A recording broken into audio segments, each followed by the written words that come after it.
Fidèles amis internautes de Davarou TV, bonjour et bienvenue dans ce numéro de votre émission Déballage. Nous recevons ce matin un acteur politique de terrain, le deuxième adjoint maire de la commune de Bembereke.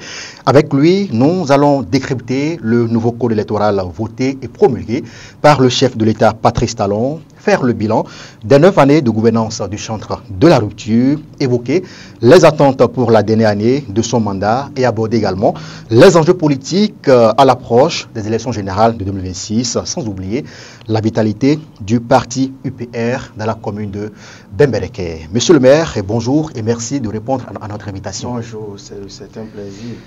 Malgré votre calendrier très chargé, vous avez trouvé ce créneau, passé en studio, afin justement d'éclairer la lanterne de nos téléspectateurs sur cette question, ce fameux code électoral critiqué par l'opinion, par la classe politique, notamment l'opposition et une frange de la société civile. Alors, la première question que je vous pose déjà, c'est de savoir quelle lecture globale vous faites de ce nouveau code électoral voté par les députés et promulgué par le chef de l'État, Patrice Talon.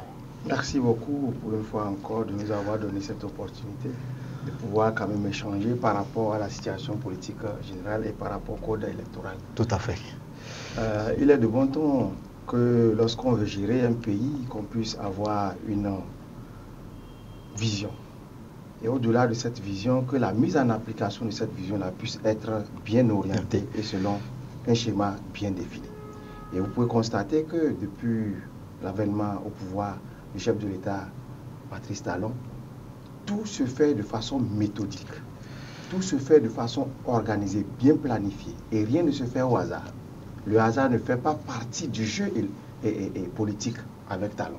Et donc, à partir de ce moment, il y a quand même des dispositions qu'il faille quand même mettre en place pour que la situation politique de façon générale, le système partisan que tout le monde a voulu être mieux organisé, ça puisse être bien orienté avec le chef de l'État. Et donc, les députés, on veut juste, en initiant le code électoral actuel. Vous savez que quand Patrice Talon est venu, il y avait le code électoral de 2013 Tout à fait. Qui a été modifié en 2019. Voilà. De 2019, il y a eu également une autre modification en 2024. Cela suppose quoi? Qu'au fur et à mesure que nous évoluons dans le temps, il y a des choses qu'il faille ramener, améliorer pour que le meilleur puisse être partout au niveau de la gestion politique nationale. Et donc, comme je le disais, le législateur a vu juste qu'il faille quand même redresser un certain nombre de pans pour que le système partisan aille mieux.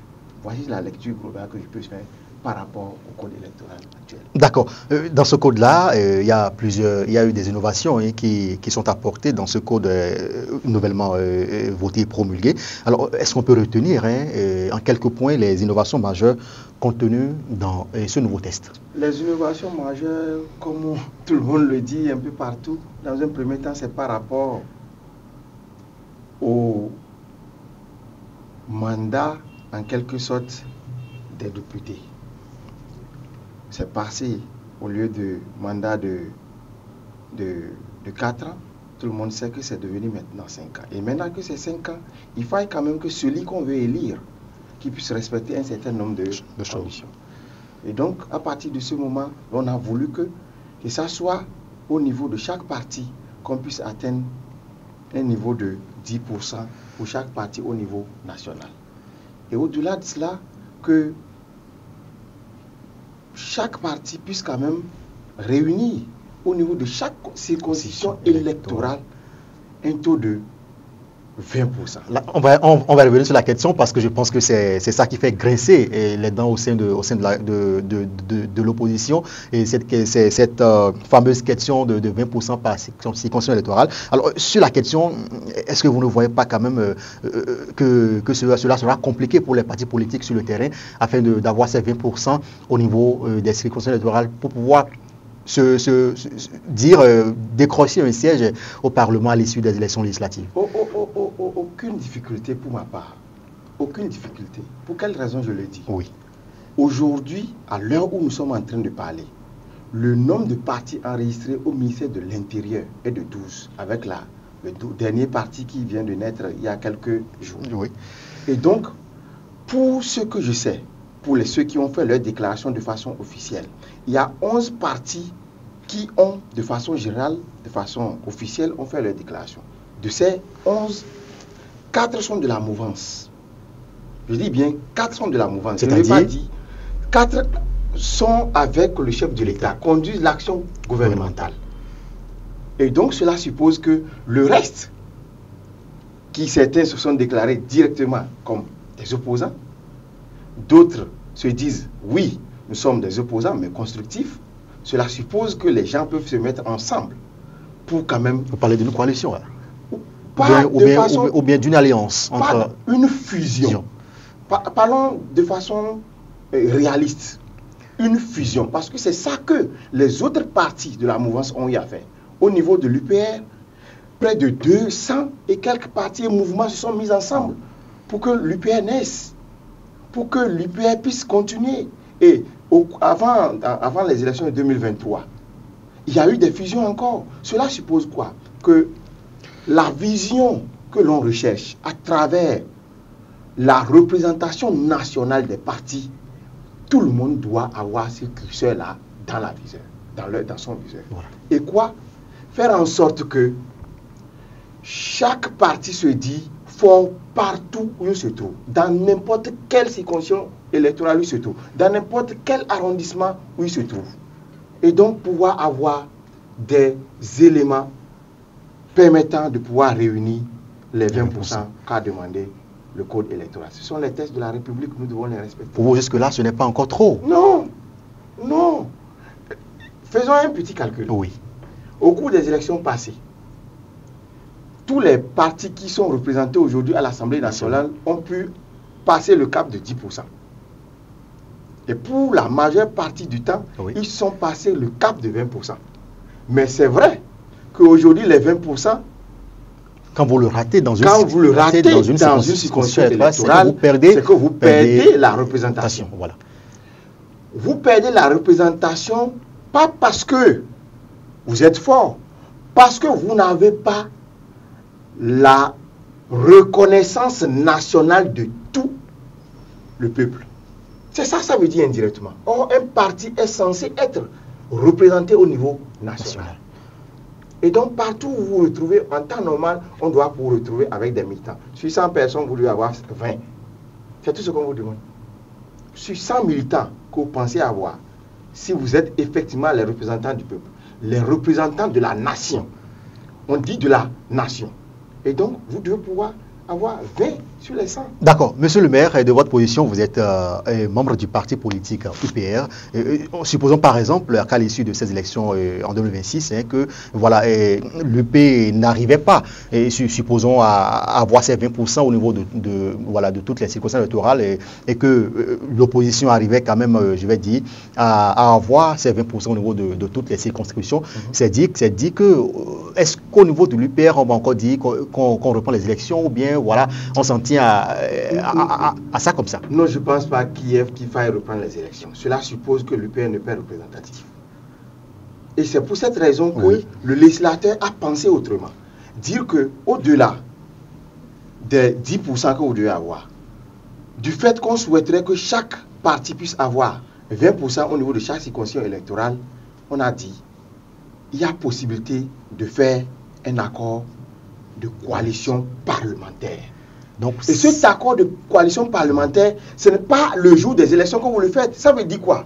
Vous avez vu qu'à travers votre représentation, il y a des situations que vous pouvez vous retrouver entre vos partis et dire, nous allons à cette élection, si toutefois il advenait que nous n'arrivons pas à atteindre le cap de 20%, on peut nous pouvons nous mettre ensemble. Et c'est ça que je dis, qu'au niveau de l'opposition, on ne doit pas être égoïste. On ne doit pas se dire, on se suffit. Si l'opposition peut se mettre ensemble pour dégager les 20% par circonscription et être représentatif au niveau national, il faut le faire. Et je me rappelle d'un message du chef de l'État à l'endroit de la classe politique. Oui. C'était en 2018. Il disait, s'il a lieu que l'on se démerde, quelle que soit la façon, s'il est à leur place, qu'il ira à cette élection. C'est de ça qu'il s'agit.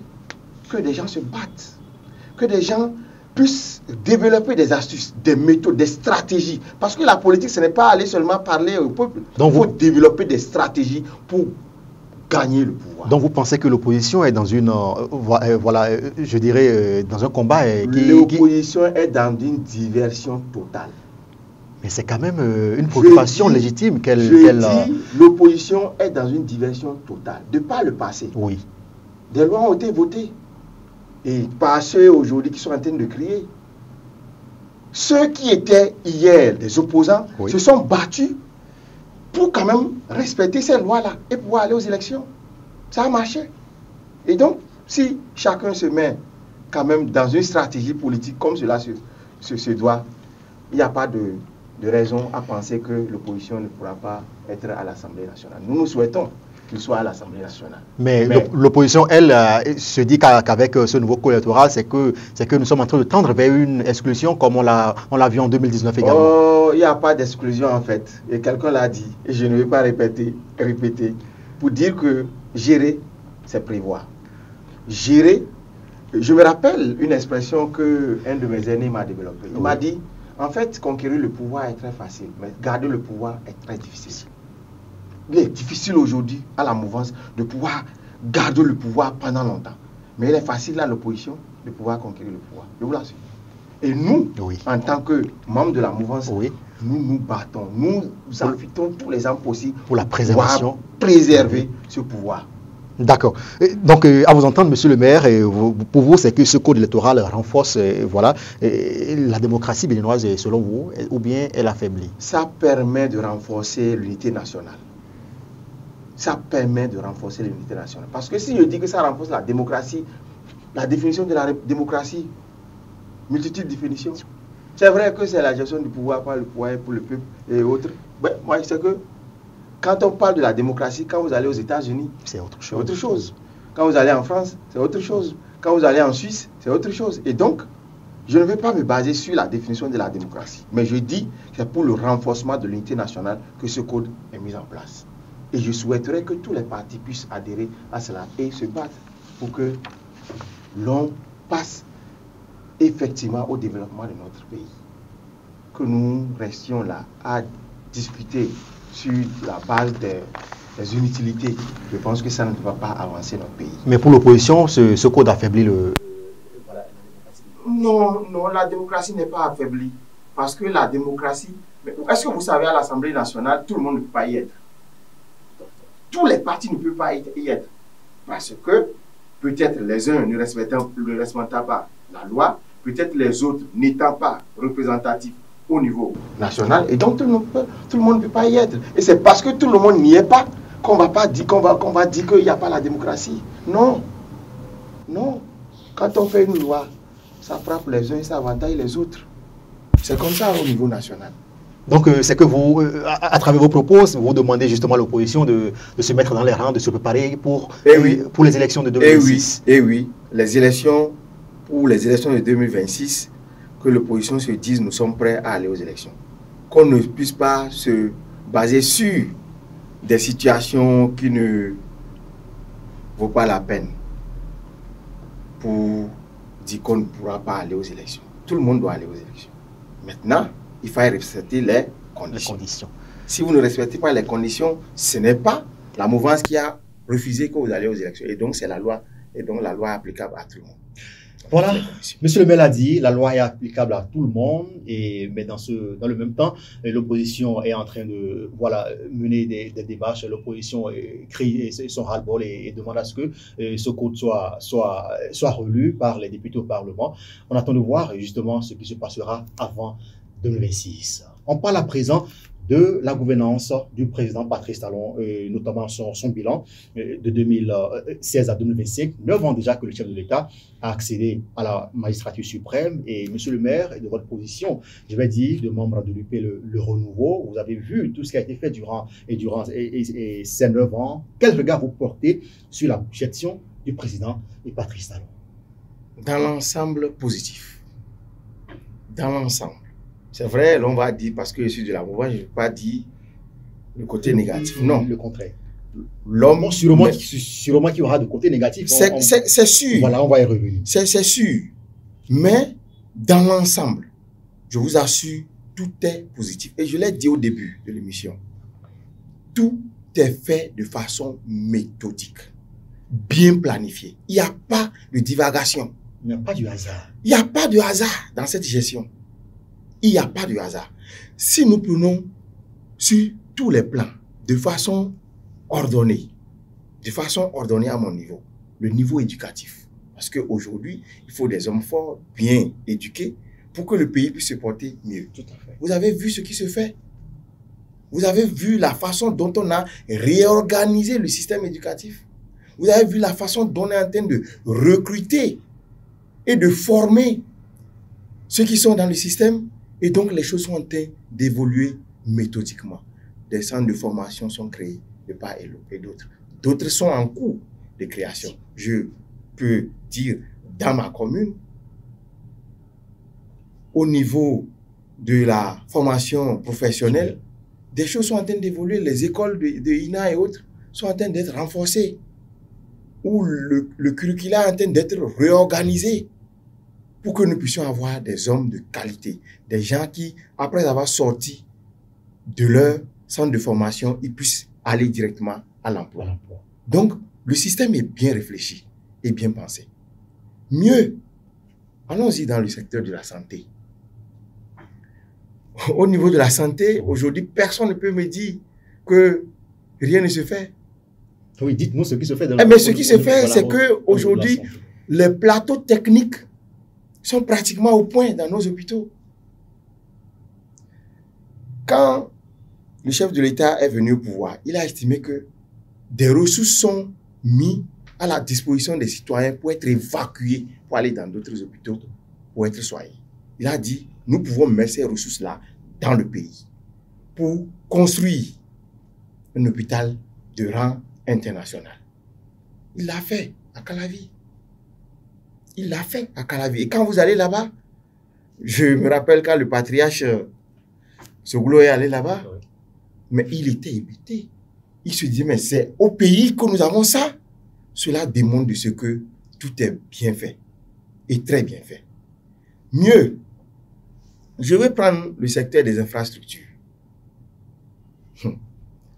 J'étais dans un véhicule un jour avec un de nos mécaniciens. Oui. Et quand on s'est arrêté, il a voulu se mettre à l'aise et il me dit, c'est pas possible. J'ai dit, c'est quoi? Il dit, non, c'est pas possible. J'ai dit, c'est quoi? Il me dit, la route, il faille talon. C'est-à-dire? Il faille que talon soit là pour qu'on ait de la qualité. Il faille que talon soit là pour qu'on ait des routes impossibles. Et il l'a caricaturé en utilisant une expression. Il dit, c'est comme le pain du Nigeria. C'est-à-dire? L'épaisseur de l'infrastructure, vous sentez effectivement que c'est fait pour une longue durée. Et c'est ça que nous voulons. Ce n'est pas du saupoudrage. On veut que demain, même si le chef de l'État actuel n'est pas là, qu'on sente effectivement que quelqu'un est passé par là et qu'il a fait pour une longue période. C'est de ça qu'il s'agit.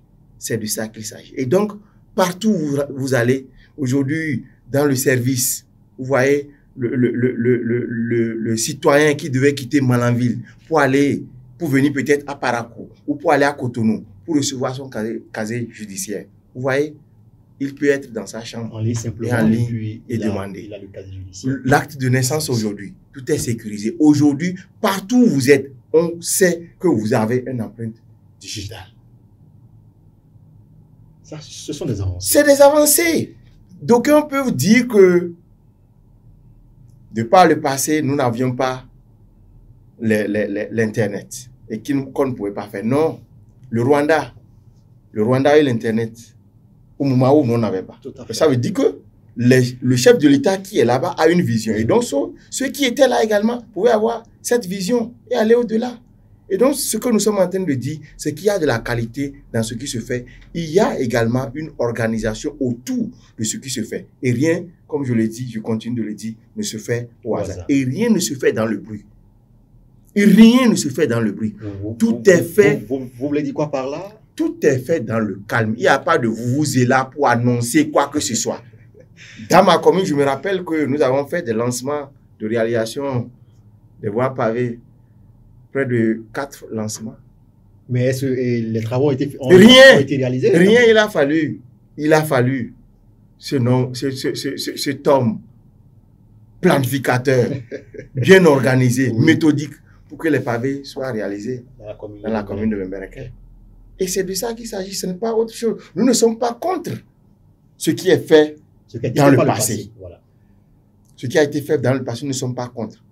Mais quand c'est bien fait, il faut avoir le courage de le dire et de façon aisée. Voilà, monsieur le maire, vous êtes en train là, d'énumérer, je vais dire, les acquis du gouvernement de la rupture depuis son accession au pouvoir en 2016. Mais voilà, vous avez parlé du domaine infrastructure, de la santé, de l'éducation, mais sur le plan social, on sent quand même que voilà, les populations expriment toujours ce sentiment de croire que rien n'est fait au niveau de non, ce sont plutôt les amis d'en face qui font croire à la population que rien n'est fait. Mais la population sait que quelque chose est fait et que beaucoup est fait. Pourquoi vous le dites? Vous voyez, de par le passé, oui, un enfant peut aller à l'école le matin et le soir, il n'est pas là. Mais grâce à cette stratégie qui est mise en place, l'enfant, dès qu'il va à l'école, le soir, il sait qu'il doit revenir. Parce qu'il y a à manger. Il y a la cantine scolaire. Voilà. La cantine scolaire. Moi, dans ma commune, toutes les écoles sont dotées de cantines scolaires. Sans exception. Sans exception aucune. Toutes les écoles. Les femmes qui ont des filles à l'école, un crédit leur est envoyé chaque fin de trimestre pour au moins avoir à donner 200 francs à leur fille pour qu'elle retourne à l'école. Pourquoi? Parce qu'on veut maintenir la fille à l'école, lui permettre d'atteindre un certain niveau. Parce que, comme on le dit, c'est Mandela qui le dit, que éduquer une fille, c'est éduquer toute une nation. Et donc, le président alors a compris cela. Et donc, il se bat pour que la fille puisse atteindre quand même un certain niveau de connaissance. Et donc, partout où ça dit que vous ne pouvez pas évoquer un secteur sans que vous ne voyez ses touches. Et des touches mieux que par le passé. Mieux que par le passé. Je me rappelle que quand on était en tournée gouvernementale, la question de l'eau a été évoquée. Pendant des années, on nous a dit que la commune de Bembereke ne pouvait pas avoir des retenues d'eau de haut niveau. Il a fallu que le chef de l'État Talon soit là pour que presque tous les arrondissements ont leur château d'eau. Aujourd'hui, dans la commune. Je vous dis presque tous les arrondissements. Au niveau de Bembereke, il y a des châteaux d'eau. Bembereke, arrondissement de Bembereke, arrondissement de Boinri, château d'eau, arrondissement de Gamia, château d'eau, arrondissement de Biroué, c'est déjà en préparation pour être construit. Arrondissement de Ina, c'est déjà en préparation. Et donc, on nous avait menti. Parce que la politique est passée par là. On a foré, c'est vrai, on a foré des points d'eau, comment on appelle, des points d'eau à motricité humaine pour quand même donner de l'eau à la population. Mais ça n'était pas, ce n'était pas à la hauteur des attentes de la population. Aujourd'hui, ce qui est en train d'être fait, tout le monde peut avoir de l'eau dans sa maison. C'est de ça que nous sommes en train de parler. Voilà, c'est dit quand même que dans ces acquis, et la commune de Bembereke a eu sa part belle du gâteau, et également bénéficié des actions de la part du gouvernement de son Excellence Patrice Talon. Alors, monsieur le maire, y a-t-il des aspects où vous estimez que les attentes n'ont pas encore été totalement comblées? Nous sommes toujours dans le quinquennat du chef de l'État. Voilà. Et nous estimons que même si ce n'était pas encore fait, ça sera fait. Ça sera fait. Parce que nous avons à des occasions quand même posé un certain nombre de doléances et nous pensons que ça sera fait. Et donc, pour le moment, nous ne pouvons pas dire que ce n'est pas fait et donc rien ne peut être fait. Non. Nous estimons. Parce que, comme on le dit, quand il y a la vie, il y a de l'espoir. Donc, c'est ça. Et donc, de ces attentes-là, nous tombons justement dans le dernier, je vais dire, la dernière année de gouvernance de son Excellence Patrice Talon. Alors, Monsieur le maire, bientôt, c'est la fin de ce quinquennat qui a commencé depuis 2021 et qui va voilà, et prendre fin en 2026. Dites-nous, aujourd'hui, que reste-t-il à faire selon vous pour que le mandat de président Patrice Talon se termine en beauté? C'est vrai, quand il reste à faire, on ne dira pas que rien n'est fait, mais qu'il faille quand même mieux améliorer ce qui est fait et se lancer dans la perspective de faire d'autres réalisations. Et aujourd'hui, dans nos différentes communes, il n'y a que la route passe, il y a de l'électricité. Mais il nous manque de l'électricité dans un de nos arrondissements. Et nous pensons que ça va se faire. Parce que déjà, nous voyons les stratégies qui sont mises en place, les déploiements des outils de travail qui sont mis en place dans cet arrondissement. Nous estimons que d'ici quelques mois, cet arrondissement aura de l'électricité. À part cela, je vous assure, je suis sûr d'une chose que la route qui quitte Guessou Sud pour aller à Faubourg et à Sinandé ressortira par l'arrondissement de Béroua. Je suis sûr de cela. Ça, je suis sûr. Parce que, comme je l'ai dit, tel il est méthodique, il n'aime pas faire du bruit. Et comme il sait que le bruit ne fait pas du bien, et donc, il agit. Pour vous, dans le silence, il agit. Dans le silence. Il impacte positivement la population. Dans le silence. Et aujourd'hui, vous savez, quand vous êtes en train de faire une réalisation et que vous pensez que personne n'est en train de vous contrôler, est-ce que vous allez penser mal fait? Non, vous avez très bien fait d'ailleurs. Ah, c'est sa méthode.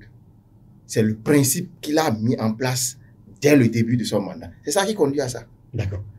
Alors là, est-ce que pour vous, il y a des chantiers prioritaires, je vais dire, que vous souhaiteriez voir à l'échelle locale et nationale? Bon, à l'échelle nationale, comme je peux le dire, le chantier, c'est les élections qui viennent. Et donc, nous, autour du chef de l'État, nous souhaiterons que ces élections-là se passent dans la quiétude et qu'ils puissent mettre tout en œuvre pour que ces élections ne puissent quand même permettre à ce que les gens disent non, c'est lui, c'est non. Nous souhaiterons que ça se passe dans de bonnes conditions parce que nous avons foi et nous sommes sûrs de ce que, quoi qu'en soit ce qui va se passer, le pouvoir restera dans nos mains. Vous êtes confiant? Très confiant. Et l'opposition également se dit quand même, voilà, et prendre le pouvoir en 2026. Oui, je vous ai dit que le bruit ne fait pas du bien. Oui. Et l'opposition fait trop de bruit. Ils font trop de bruit. Et je ne suis pas sûr que ce bruit-là puisse leur apporter grand-chose.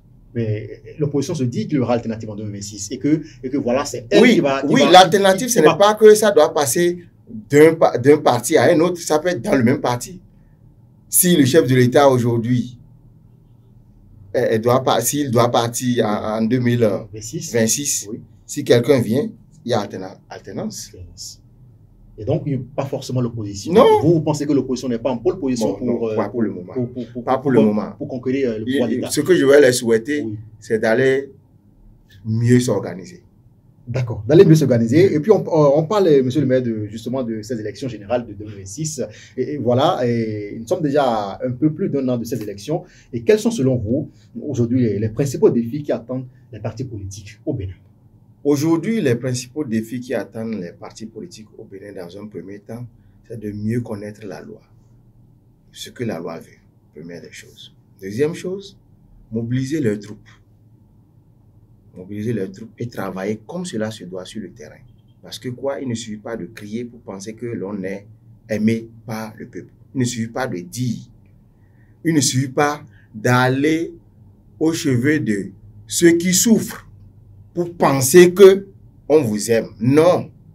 Parce que je constate que pour l'opposition, ils n'ont de possibilité d'aller vers le peuple que lorsque le peuple souffre. Non. Qu'au moment où le peuple est dans des bonnes grâces, vous devez aider le peuple. Qu'au moment où le peuple est dans des besoins, vous devez aider le peuple. Et quand le peuple se retrouve dans une situation où elle estime être en souffrance, vous devez également être à ses côtés. Et c'est ça que la mouvance fait chaque jour que Dieu fait. Mais eux, ils attendent seulement, dès qu'il y a un cri quelque part, où ils vont en sapeur-pompier. Mais il s'appelle le parti du peuple, c'est ça, n'est-ce pas? Les autres partis ne sont pas les partis des animaux. D'accord, monsieur le maire, on poursuit cette émission. Alors, et dites-nous aujourd'hui comment l'UPR se prépare pour justement ces échéances à venir. Au niveau de la section communale, où je suis l'un des responsables, je pense que tout va bien. C'est vrai qu'au début, nous avons eu quelques situations, mais aujourd'hui, nous sommes en train de retoucher les manches et nous travaillons. Nous travaillons pas dans le bruit, comme j'ai l'habitude de le dire. Parce que, comme on le dit, un sage a dit une fois que lorsque vous voyez quelqu'un à tout moment se mettre à fanfaronner, se mettre à faire du bruit un peu partout pour montrer que c'est lui, entrez en lui, vous allez savoir qu'il est vide. Et donc, le tonneau vide, c'est ça qui fait du bruit. Lorsqu'il y a de la contenance, lorsqu'il y a du contenu à l'intérieur de la contenance, vous sentez qu'il y a vraiment une matière à exploiter. Et donc, au niveau de la section communale de l'UPR, je vous assure que nous travaillons. Nous travaillons et nous estimons que d'ici 2026, que les résultats seront très bons de notre côté. Voilà, vous travaillez sur le terrain et cela prouve donc, je vais dire, la vitalité. Cela prouve que le parti UPR se porte très bien dans la commune de Bembergué. Très bien. C'est ça que vous voulez dire, Très bien, très bien, très bien. C'est vrai que, comme on le dit, l'œuvre humaine ne peut pas être parfaite. L'œuvre humaine ne peut pas être parfaite, mais nous estimons que sur la base de ce que nous faisons sur le terrain et que la mobilisation des troupes se fait pratiquement tout le temps. Tout le temps, nous travaillons. Tout le temps, nous sommes en contact avec notre hiérarchie. Tout le temps, nous sommes en contact avec la base, les derniers, même dans les hameaux, nous sommes en contact avec eux. Et ce qui se fait, je vous assure que d'ici 2026, vous verrez que l'UPR va être le premier parti au niveau de la commune de Bembergué. Et sur le plan national également, c'est l'ambition. Ça va sans dire. C'est de conquérir. Ça va sans dire. Le Parlement, c'est de conquérir le pouvoir d'État et les maires également. Nous l'avons prouvé en 2023. On va prouver cela également en 2026. En 2023, nous sommes le premier parti avec tant de députés au Parlement. Et donc, nous allons également prouver cela en 2026. Et donc, méthodiquement, nous allons arriver à un bon port, comme on le dit. Alors, monsieur le maire, on tend vers la fin de cette émission et je voulais que vous regardiez tout droit dans cette caméra et voilà, et adresser un mot, je vais dire un message de remobilisation à l'endroit de vos militants et là également, ce sera votre mot de la fin. Alors, merci beaucoup. Je voudrais dire que aujourd'hui, nous sommes dans un dernier tournant et que chaque militant de l'UPR, chaque militant de la mouvance en général doit se battre pour que nous puissions garder le pouvoir, comme je le disais. La conquête du pouvoir, c'est facile. Mais dès que vous avez le pouvoir le maintenir est très difficile. Et parce que c'est difficile, nous devons travailler comme des fourmis. Nous devons travailler partout où nous sommes, partout où nous nous retrouvons et oublier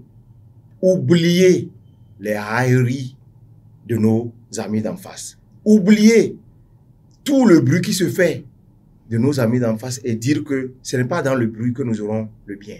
Et donc, au niveau de la commune de Bembergué particulièrement, je voudrais dire à nos militants que d'avoir confiance en leurs responsables, d'avoir confiance en toutes les structures de base que nous avons mises en place et de travailler avec les structures de base pour que les résultats que nous escomptons avoir en 2026 puissent être des résultats positifs. Voyez ce que j'ai à dire à nos militants et à tout le peuple béninois. Que les élections se passent dans de très bonnes conditions pour chacun de nous, que nous soyons, en fin de compte, dans la fête. Merci, monsieur le maire, pour ce message, je vais dire, de remobilisation, pour ce message, je vais dire, à l'endroit de vos militants, afin de se mettre en ordre de bataille pour ces élections de 2026. Et avant 2026, hein, nous, on s'arrête ici et puis on marque, voilà, je vais dire, la fin de cette émission.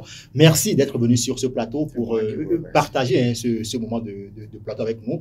Et voilà, avec justement cette question abordée, on a pu comprendre voilà, ces contours, ces innovations apportées au niveau du code électoral. On a pu réellement percevoir les acquis du gouvernement de son excellence Patrice Talon depuis son avènement au pouvoir avec, voilà, cela fait déjà 9 ans de gouvernance, c'est que le chantre du nouveau départ, je vais dire, travaille pour le bonheur des populations à la base. Monsieur le maire, merci pour d'avoir répondu à cette invitation. Merci également à vous, chers téléspectateurs, de nous avoir suivis. Merci aux équipes hein, de préparation et de réalisation de cette émission. Portez-vous bien et à très bientôt pour un nouveau numéro de votre émission Déballage.